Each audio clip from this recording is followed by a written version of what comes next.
Welcome to the Car Ride Home podcast, where once a month we'll bring you stories, tips, and inside looks at the world of youth soccer. From the training ground to game day and everything in between. Whether you're a player, a coach, or a proud parent, this is your place to learn, laugh, and keep your finger on the pulse. So let's get in the car, drive home together. Let's go. The Pure Athlete is a proud sponsor of the Car Ride Home podcast. Today's guest is the head coach at Lindenwood University, a Division I soccer program here in St. Louis. He brings a wealth of experience to the table, having spent time working with MLS academies, including Atlanta United. He's going to give us a fantastic insight into the world of college soccer, the process, what it takes to compete at that level, and what college coaches are really looking for in recruitment. I'm really looking forward to sharing this conversation as it will help answer a lot of questions players and parents have about what it takes to play soccer at the college level. Hey, Kris, how are you, mate? Great, Judd. How are you? I'm not doing too bad, fella. Not doing too bad at all. How was your weekend? We lost our first game of the year, so that's not good. But we played pretty well, played hard. Just didn't get the job done, but still really proud of the boys. But the first time doing the podcast after a loss, not fun. No. Well, I'll try and make it chirpy. So I take you know what chirpy means over here, right? Is chirpy a thing? Do you say that over here or not? Is that an English thing? I would say banter. More so. All right, more banter. All right, cool. I'll keep it light. All right, so straight out the gate, obviously, tell us about you, how you got to where you are. I know that you was involved with Atlanta United. Yep. Okay, perfect. So I'd love to know how you got to that point, but tell us about you, where you grew up, where your passion for soccer came from, and just your journey up to this point, and then we'll get into the juicy stuff. For sure. Yeah, no, I'm very, very fortunate. I will kind of humble brag about that. I have had probably the best coaches in U.S. soccer history growing up. I'm from New Jersey. My high school coach is one of the all-time winningest coaches, tremendous person and leader and mentor of mine. And then went to school at American University in Washington, D.C. We had a pretty good run when I was there, a couple of tournament runs and Sweet 16 and whatnot. And then, like most guys, you're trying to play professionally. I was pretty close, trained with MLS teams 4 or 5 years. And then I was really close. And then I got hurt, probably one of the only times in my life. And then opportunity to go coach while I was kind of rehabbing presented itself at UConn. And not UConn was one of the top programs in the country at the time and wanted to kind of learn and grow. And while I was potentially going to still try and go pro. And I just kind of fell in love with the game and teaching it.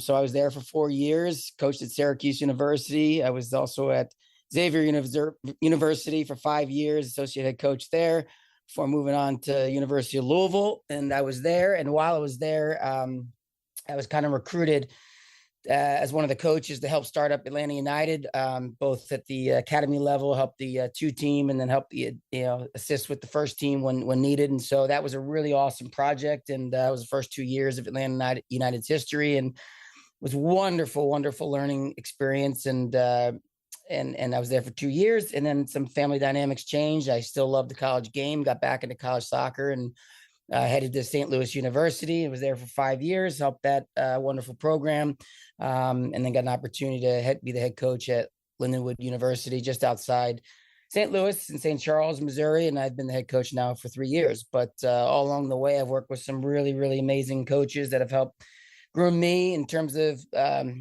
my style. But I've had Olympic team coaches, national team coaches, guys that have coached over in the EPL, Olympic teams, coached in the World Cup. I've literally had everybody. I'm so lucky and fortunate to pick their brains, and more so not even on the X's and O's of the game, just how you mentor people and the cultures you create, and what drives winning and success, and more importantly, what doesn't. No, absolutely. Wow, I'm exhausted by listening to that, mate. I'll be honest with you. That sounds like a ton of stuff. I usually say what coach or who's kind of influenced you the most, but it'd be kind of risky to do that because clearly you've had so many top level coaches kind of have an influence on you. That must be tough to pinpoint who's been the most impactful. Yeah, I think there's so many different layers to coaching, and I think today's game is so much different than previous generations where you could just be a hard driver the entire time, and that model doesn't really work necessarily in today's game nearly as much. But I think one of the most important mentors I've ever had, and about as humble as it gets as a person, is like my head coach in high school. He's been coaching. He's the head coach at Pingree School since 1959, and he's still the head coach. Wow.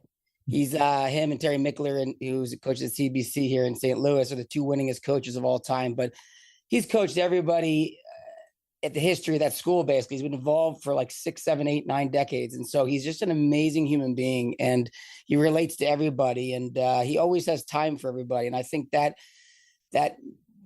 empathy that he has is always something in the back of my mind, even though I may have had some higher level coaches that are just, watching Tata Martino at Atlanta United, who's coached Messi and Inter Miami and Barcelona and Argentina national team.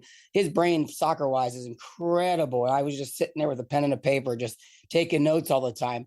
There's other coaches that I've worked with that have coached in the World Cup and coached in the EPL, and I'm not sitting here writing down anything they're doing X's and O's wise. Right. He's just kind of seeing what they do culture wise and how they manage. And so every coach teaches you something good and bad. And I'm just a constant sponge of, absorbing other people's success and maybe lack thereof and what I would do and how I would do it. I think coaches are thieves, and you kind of always you can't be someone else's voice, and you can't try and replicate other people. You got to be you, and I'm always me. And but it's really, really fortunate that the game is the greatest teacher, and so getting to learn from so many great minds has always been something I've been very, very fortunate for. Yeah, that's amazing.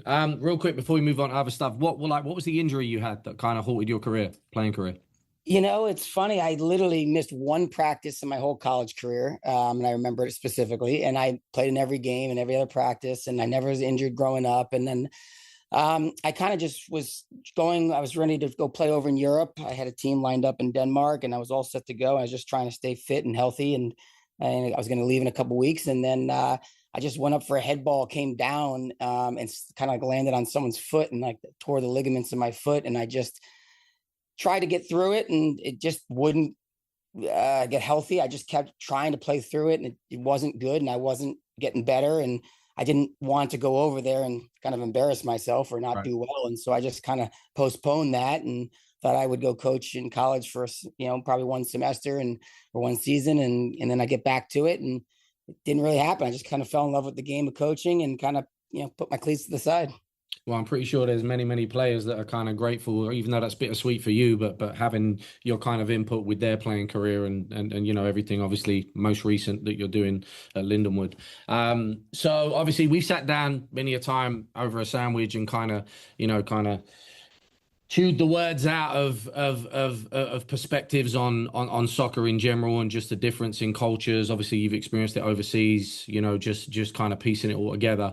Obviously, college is a different animal in itself. I know that there's a lot of information, that there's a lot of kind of bullet points that I know would be great to get some answers to. So in the nature of that, I have a couple of sections here that I just want to kind of I don't want to say like kind of questions and answers, but I just want to fly some stuff at you, get you talking about some of the things that I think people would really want to know and understand. So firstly, what qualities do you value most when you're evaluating potential recruits, and the relevance of the on and off field aspect of that? Character is such a big thing for me. You don't necessarily get to see that when you're just on the sideline watching, but I'm a huge fan of body language, and are you trustworthy? How you respond to score lines, referee calls, coaches coaching you. Have you been coached before? I mean, when I say coach, not like, hey, get forward, get back. No, it's like, can you handle criticism? And do you take criticism well when things aren't going well? The weather, the score line, I like players that are resilient and they're always showing up. Are they consistent? I think those type of players translate a little bit more in the college game, because the college game is a lot in a short period of time, and then there's a lot of downtime. It's very tough. The travel's rigorous. The demands are intense.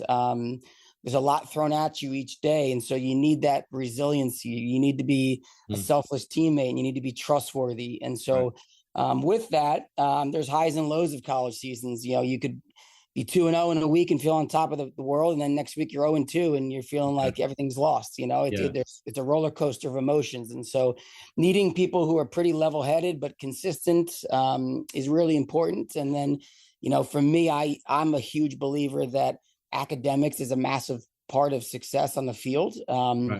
Those with better grades tend to be more consistent footballers. And so I think there's a direct correlation to that. I think those who are willing to do the hard stuff off the field tend to be more willing to do the hard stuff consistent wise on the field versus guys who have poor grades. They tend to be poor in key moments or when the going gets tough or the weather's bad or the referees are bad. And so maybe some people may not believe in that, but I do think there's a correlation. And, you know, I'm very proud to say that, you know, at my program, we held a 3.6 GPA overall as our program. Right. And so there's a reason. I was just about to ask that. I was just about to say, what's the GPA range that you typically expect from incoming players?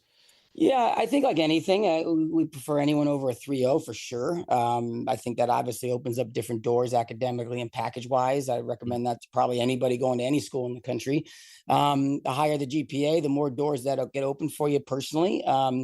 You know, but while we're here, I'm a driver of academic success, and obviously I'm a driver of success on the field. But you know, your soccer career will end like mine and everyone else's at some point. And obviously, you know, how you handle yourself in the classroom is going to be your success down the road. But no, I'm really, really proud of our guys, what they do in the classroom, and I think, you know, obviously what we do all out of the classroom. And we have, you know, I think we had 450 hours of community service last year, 3.6 GPA, and we won 11 games last year. This year we've already won 10.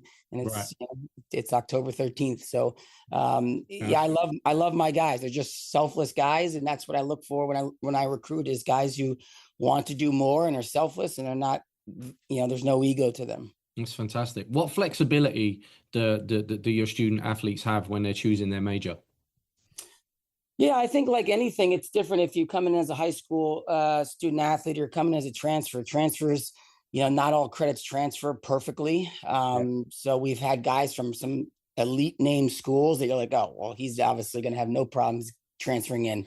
Well, that versions of that school, macro or microeconomics might not be the same as ours, you know, and so sometimes those don't transfer. But there's flexibility. I think, you know, some degrees are obviously a little bit more prestigious than others. We have, you know, one of our business programs is top 25 in the country. So you know, there's a lot of credits that won't transfer in from other schools that are lower level degrees. And so, but I think once you get started, most kids take more general classes and they take a few in their major early on. If you start going down the road of taking too many electives because it's probably easier to do that and you get better grades, then all of a sudden you transfer, you need to have a certain amount of credits towards your major. And I think that's where some people get in trouble down the road. And they say, hey, coach, I got 60 credits. And you think that's good because he's got a 3.6 GPA. And then you actually do the math and they really only have 48 credits because 12 of them count because they're all electives. Right. Wow.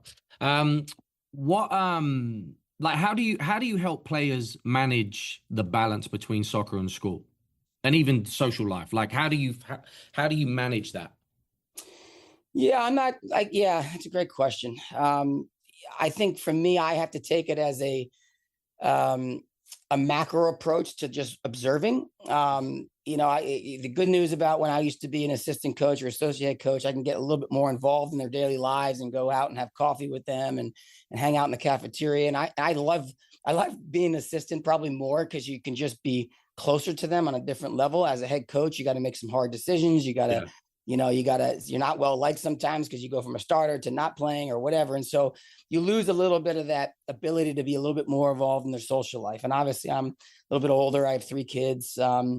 I'm not hanging around campus, you know, having coffee for an hour and a half with these guys. I got stuff to do, obviously. But I think it's really important to check in on guys. Again, I go back to the body language. I can tell when people are focused, upbeat, happy, smiling, the best version of themselves. And there's other times where you can tell they're showing up a little late, like there's a little air out of their tires, and you just got to have some private conversations. And, you know, I'm a big fan. My door is always open. I want guys coming in, and I love talking about anything not soccer related before we even talk about soccer stuff, because that for me is, you can coach people and you have to have that trust with them that you're always at the best interest of them first. Yeah. so that, if they know I care about them as a human being, then they know I can push them more when it comes to soccer. If they think it's just transactional all the time and not transformational, Right. they're not going to respond when they need to respond. No, that makes complete sense. So going back to the recruiting process, like what would you say is the most common mistake that parents or players make during that whole recruiting process? Yeah, it's every couple of years. I think this answer changes a little bit. I think if you're talking about the current status of where we are with U.S. soccer, there's so many good platforms, and players are such better technical players probably than when I played growing up. They're tactically probably better. And I think there's this misnomer that I play at level this or level that, and and I'm traveling all over the country, and every weekend I'm in a different state, and I'm hopping on an airplane. That you're the only one doing this. You're not. Everyone's doing this now. Like even the third or fourth best level, the travel demands are high. You're training like it used to be Tuesday, Thursday, a game on the weekend. Now it's Monday, Tuesday, Thursday, 2 games in the weekend or 1 game. And so it's the demands are high, but everyone's doing it. And so I think the mistakes that people make is, well, like let's say a school really is interested in you, like there's an absolute interest on both parties, and they can't miss a game for 6 months because coach won't be happy. And I get that.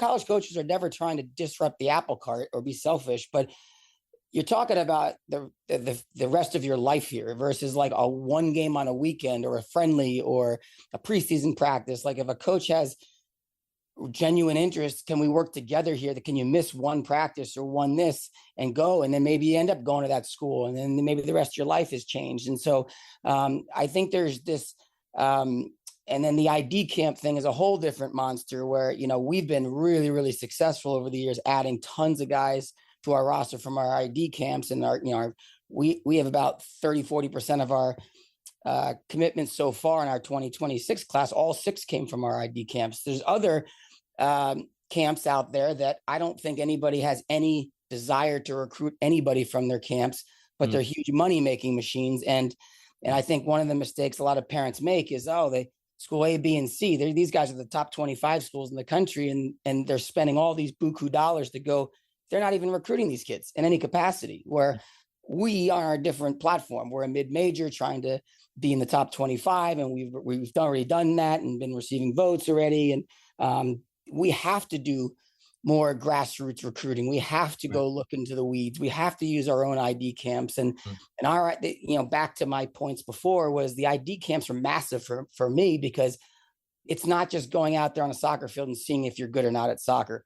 I get to see how you are as a human being, how you respond to the exercises that we do. The ID camps are a tough day. It's a long day. How do you respond to the 4th hour of playing soccer? And me changing you on to a different team or putting you in a different position. Hey, we see you as a right back and not a right winger. Can you play right back in our system? And so we have to do things like that. We can't just snap our fingers and go get the best players. And so we don't necessarily recruit the best players. We recruit the best people. And so I think going back to the mistakes is, this is kind of like my general line was like, you have to treat this like a part-time job, the whole college recruiting process. If you really want to make it, it's harder than ever now, because there's so many kids looking for so fewer spots that you have to work harder, not less. And you have to kind of really dedicate each week. You should make a daily plan or a weekly plan on how you want to do that. And I think most families or players just maybe once every 2 or 3 weeks, they send out 50 emails and they think that that's enough. It's not that they're not working. It's just, I get 50 emails a day from 50 different kids. How am I going to sort through all the clutter? You know what? So let's touch on that, right? Let's touch on, like, because obviously there's parents that are super intense with their kids and want to be out of support, but might not know how. And sometimes you can be a busy fool, and sometimes a parent can feel that they're supporting their kid in the right way, and it's not happening, or it's kind of having a kind of negative effect. Obviously, you want these young men to to kind of fend for themselves and do stuff. So where's the line there? How can parents best support but not interfere with that recruiting journey? It's your experience. It's not your parents' experience. Now, parents are guidance, and they should guide you that if you can get into an Ivy League school, you shouldn't be looking at a school with no respect academically at the same time. Like you gotta you got to pick your battles here. And that's Yeah. where parents should guide you and say, wow, this Ivy League school is interested in you. Yeah, you got to consider that. That's a life-changing decision. But I think I don't prefer, and I think I would speak for most of college soccer coaches, I don't want to hear from the parents in terms of this is their life. And do I think that they can email us? Of course they can. But I want to hear the response of the young man. I want to have dialogue with them. And we recruit once if it's an on-campus visit or we meet them out in person somewhere else.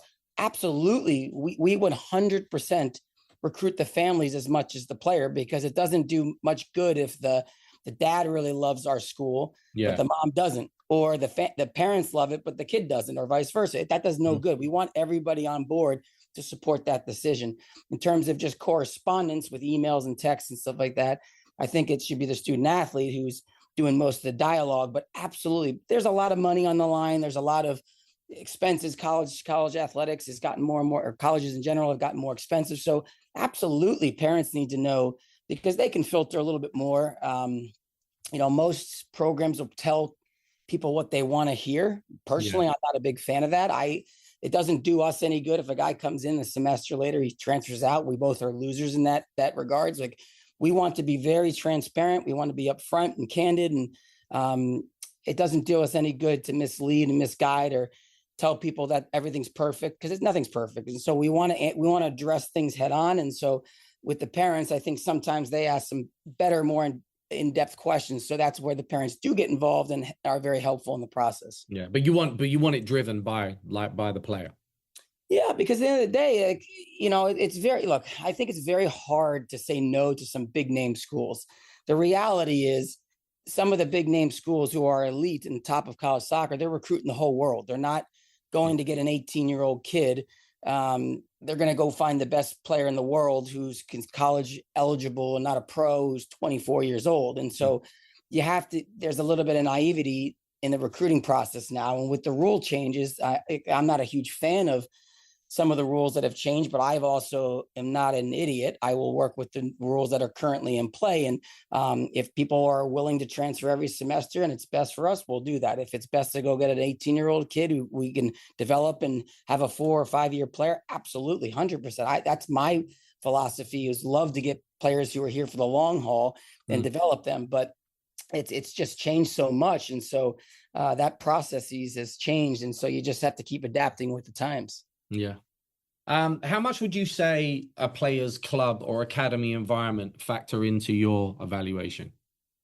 Yeah, there's a lot of trust within certain coaches. We love players that play for coaches that we respect and do a great job. I don't mind if the team's not having a great year, this, that, and the other. If we know the coach has done a great job or he holds high standards, that for me is always a big one. There's other clubs that win a lot of soccer games and they're like, hey, we're going to the national championships. We're doing this, that, and the other. And I said, I know, but I wouldn't recruit any of your players because you're just better than the teams you're playing. And this is going to catch up to you later. So there's always a balance of everything. I think some clubs have a really good philosophy, really good teaching program. They've either had a great track record. There's other clubs that I think their players become late bloomers and they do really well in college. And there's other ones that on the surface at 17, 18, they are elite and they are the best players. And then they fizzle out once they get to college. And so I am a believer of everything is open and everything is fair. Of course, there's always coaches and clubs that we lean on. I'm sure that's probably the same for most college programs. But I think the stronger relationships you build, here's the thing I think a lot of either individual coaches or clubs get wrong, is they're so eager to sell somebody so they can say we sent a player to school A or B, and then there's a bust. And then we're like, well, you remember how much you sold that guy and we trusted you and he's a bust? Yeah. We love getting the first one right. And I would say that happens a lot, is if you get the first person right and you're like, wow, if you can get me that guy again, I would love to take another guy similar. Yeah. Oh, wow, you got better guys than that, then great. If you can get that player or better, let's keep talking. That's usually how it works. Yeah, makes sense. So you was just talking about trusting the philosophy of certain coaches and certain environments. How would you describe your team's style of play and overall culture? We've evolved a lot. When I took over in January of 23, I inherited a a group that wasn't very successful, lovely group of guys.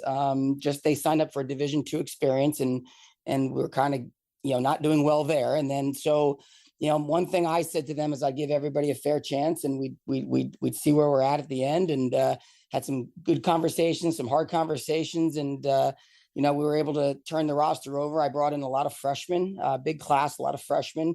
Started 7 freshmen my first year. We did really, really well. We doubled our win totals, doubled our goals and shutouts and all sorts of things, right? And so that was the lay of the land in 23. Fast forward to 25, they changed all the rules with ability to transfer and adding a extra COVID year, and or they had the COVID year. Then they changed the rules with NAIA and junior college getting an extra year. So instead of being 18 years old and one of the youngest teams in the country, punching above our weight, we decided to get a little bit older, but also still have a lot of young guys that we believed in. So in 24, we ended up, winning 4 more games than the previous year, and we were much more successful. And so, and then this past year, again, that rule with the changing and an ability to transfer, and I think success brings more success. So what ended up happening was we ended up getting a lot more older again. So instead of being that 18-year-old average, we were probably up in the 22, 23-year-old on average of our team this year. And, older brings experience. And, I don't think that's going to happen consistently. We don't typically want to do that, but our team got a little bit older. So our style of play has been reflective on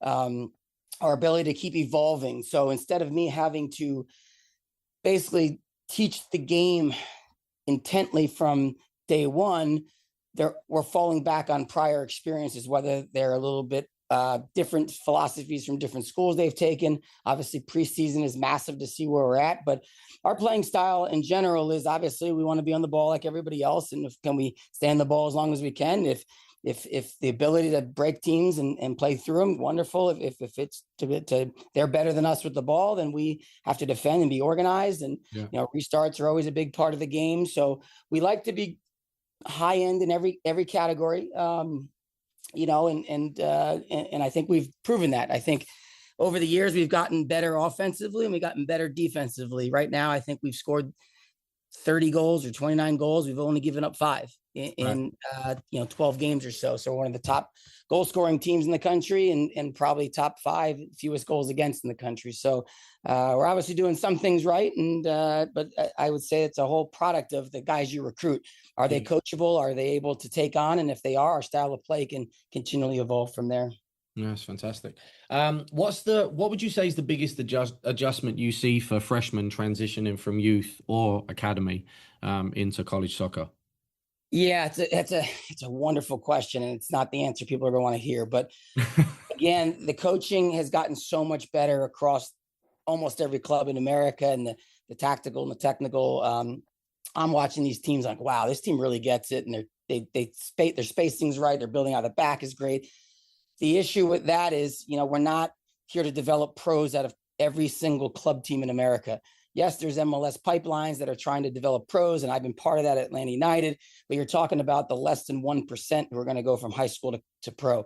The 99% are funneling, hopefully, to some collegiate level. And within the collegiate level, look, this is not La Liga here. College soccer is a little bit more gritty. It's a little bit more physical. It's more athletic. There's a hybrid of that. So the way the game is being taught is wonderful, but sometimes it doesn't necessarily translate to the collegiate game unless you're an elite program that has the best players that you can. And I would only say there's a handful of teams that are elite in their possession-based style. Right. There's a lot of good programs that are good, but I'm talking about elite. So what we're not teaching nearly as much is the defensive details. Like people say the defender, and then I get a highlight video of a center back sending me a 10-minute video with only 2 defensive clips. And I see 9 minutes and 30 seconds of just building the game. Well, we love guys who can build the game, but we have to be able to teach both sides of the ball. And you're seeing that a little bit with some of our national teams that, we have elite players playing all over the world, and our national teams are full of talent.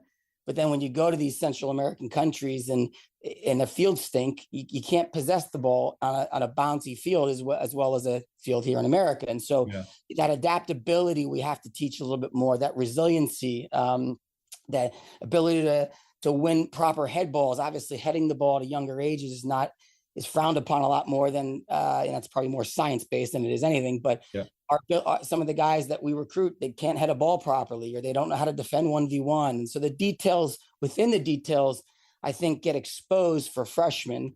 But I do think if you recruit the right kid, this is where coming in early in the spring is usually a huge benefit factor for any young man who comes in. If you can finish a semester early or even delay a semester and come in the spring, that spring semester will be the most important semester because you'll springboard your entire first season in the fall. And we see guys who are not even close to touching the field, and after one semester, they could be a 4-year starter, just simply because they just need to learn a little bit more of the details that they're not learning at the youth level. And I think those players that are sponges and coachable, they're the ones who are the most successful in transitioning from high school to college. Right. So obviously with the game being different, obviously, as you said, it's, physical. The college game is super physical. Like with these players that come in, when they get injuries or they kind of have these physical setbacks, whether it be like mentally too, but how do you actually support the players through those stages? Yeah, we're fortunate. We have a wonderful athletic department, our strength and conditioning staff, our medical staff. We have sports science staff. We have a recovery room. We have all sorts of things. And so there are resources everywhere on the Lindenwood campus to help a student athlete get back on the pitch. The one thing I would like to obviously say is that we're very fortunate. We've created some wonderful depth. Our philosophy personally is next man up mentality. It's like, I know I don't wish anyone to be injured, but next man up. I can't talk about what I don't have. I have to talk about what I do. And so when you are injured, there's obviously a responsibility that you probably got to be doing twice as much work to get yourself back in because it's very competitive. And so, yeah, we have a lot of resources to help student athletes get back. And the hard part about our season compared to maybe some other collegiate sports is it's it's more of a sprint than it is a marathon. And so you get injured for 2 weeks, you could miss 4 to 5 games potentially, depending on how the schedule lays out. And that could be 25% of your entire season in 2 weeks. And so, and then you lose rhythm, and then starting spot could be lost. And next thing you know, it's 50% of your season. And so, yeah, it's really hard because it's like you said, with the athleticism and the physicality, it's, injuries happen all the time. And it's really unfortunate because you can miss a lot in a short period of time sitting out. Yeah.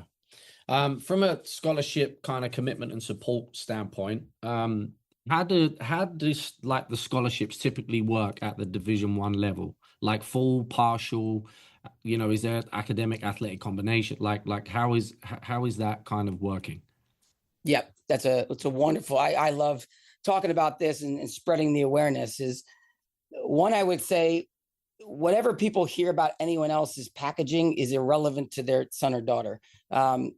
Money is green, however it comes. It could be a full academic scholarship. It could be a full soccer scholarship. Money is money, however it comes. And so if people could lose the ego about it and say, well, I want more soccer money versus this big academic package alone, well, they're not understanding how coaches are building their rosters. 100% of all colleges are packaging somehow, right? And so to create depth, you need to get some academic people or grants or government aid, or every school's got different scholarships.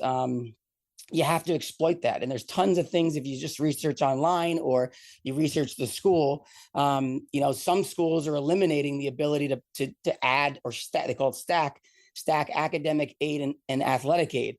Our school is very good at that. So we, being a private school education, we are able to stack academic aid and athletic aid. And so for us, one, it's a belief, I said it before, I am a huge believer of academics regardless, but the higher grades you have, the better you are marketable of your abilities to join our roster. Guys with 2.0s, you better be absolutely exceptional on the field for us to even take a flyer on you.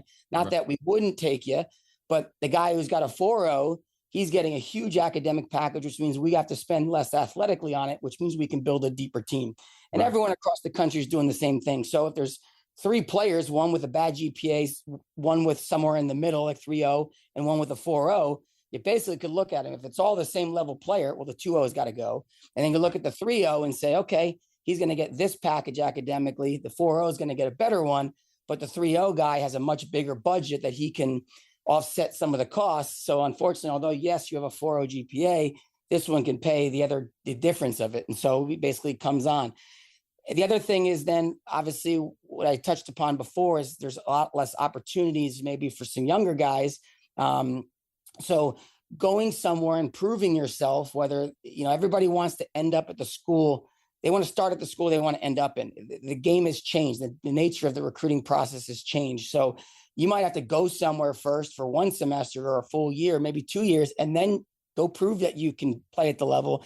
And it's so easy to transfer now. So sometimes that we might want you, the difference is we can't spend that amount of money on an 18-year-old guy who's not going to start or play heavy minutes for us. And so that, going back to your previous question about a big mistake in the recruiting process, is, people will be, I've done 14 years of this and we've traveled the country, we spent all this money.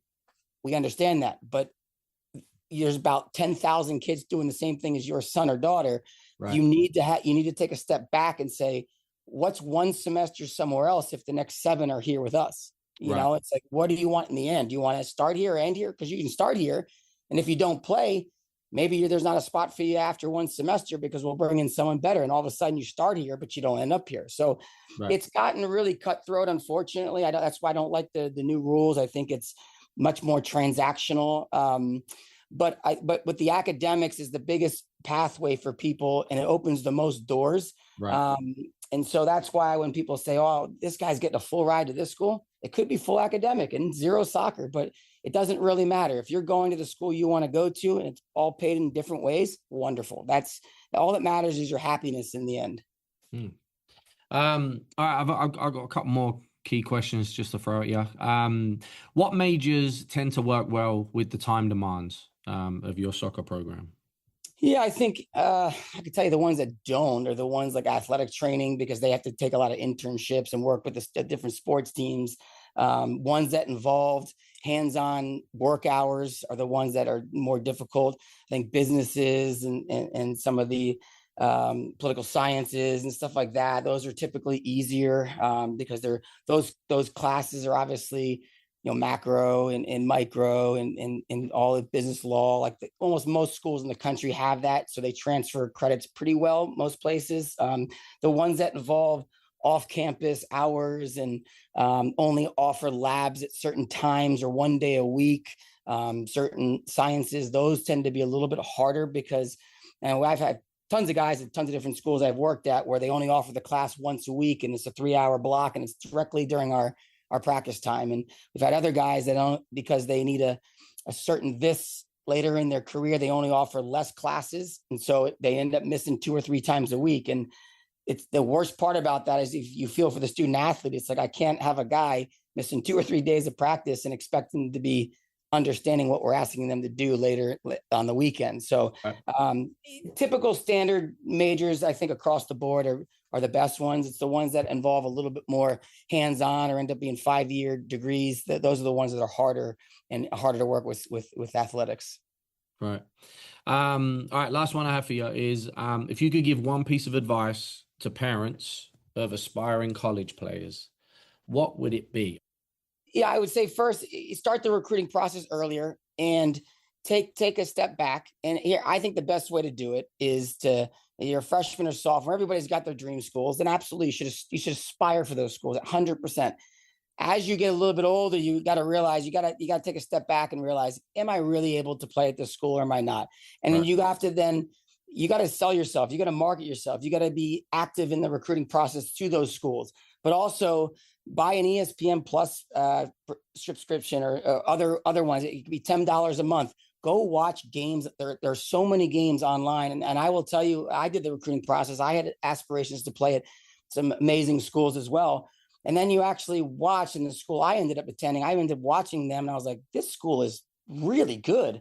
I was like, I've never even heard of them. And then I watched them a couple of times. And I'm like, they're beating all the big schools that I aspired to maybe go to. So you start learning that there's so many good programs that people probably haven't heard of or don't have a huge brand name these coaches are doing amazing jobs. And so there's so many good programs in college soccer that you may be looking at the one school and you find out the other school might be better. And so you can do that for $30 over 3 months, watch games. And then the other part would then be get in the car, you're driving to these showcases, these tournaments, an away game, you're along the highway, stop, go drive by the campus, realize what you want. And, I had a couple schools in mind growing up, and I thought I was going to go to those schools, and went and drove around campus. And I realized that was actually the opposite of what I was looking for. I didn't want to be one out of 300 people in a classroom. I actually felt I wanted a smaller classroom. I didn't want to be in the middle of nowhere. So sometimes you realize what you want by realizing what you don't want. And then you whittle down that. And then you have to, as you get older in the process, maybe your junior year, you start having communications with people. Is there sincere interest? If there's sincere interest, then keep going, get on the campus, go to their ID camps, find out if the coach is really recruiting you, what's the status of the roster. So I think you have to really dig deeper. And I think most people are not willing to do more. And I don't understand that, because for me, this is not just a 4-year thing. This is a 40-year thing that you're going to live with the rest of your life. And those who've gone to college in America, it's probably one of the best times of your life. If you want this to be a wonderful experience, put the work in and study it and digest it, and then, find the solution and make it the best time of your life. Because you'll talk about these experiences for the rest of your life, or you don't do a good job during the recruiting process and you think the process is going to come to you. You're going to be wrong searching and on the outside looking in. So it's gotten harder. So I would say do a little bit more than you think. Be a little bit more proactive. I don't think you have to spend gobs of money to do this process, but you got to be heavily involved and you got to care. And then you got to pick some battles where financially you got to do a little bit more than you think you need to try and get yourself into that program. All right. Well, thanks for the heads up. Thanks for the deep insight. As I say, we'll definitely get together soon, but have a good week. Cheers, Kris. Sounds good. Be good. Take care. You too. Bye. The Pure Athlete, building and protecting student athletes better. Data-driven injury prevention, performance enhancement, and recovery protocols. The Pure Athlete is committed to helping athletes minimize the risk of injury. They combine science and technology to keep athletes performing at their peak. The Pure Athlete is a proud sponsor of the Car Ride Home podcast. Round 2, 3, 1, 2, 3, run! Bright lights. Yeah. The ring, the title, the throne, the bragging rights, man, I came from them all. The GOAT, the best, the champ, the top dog, you can name them all. Whoever you had at the top and number one, I'm replacing them all. No matter whoever, however, whenever, how many, I'll take on them all. I'm unstoppable. I'm unstoppable. I'm unstoppable. At this point, it's undeniable. I'm unstoppable. I'm unstoppable. I'm unstoppable. At this point, it's undeniable.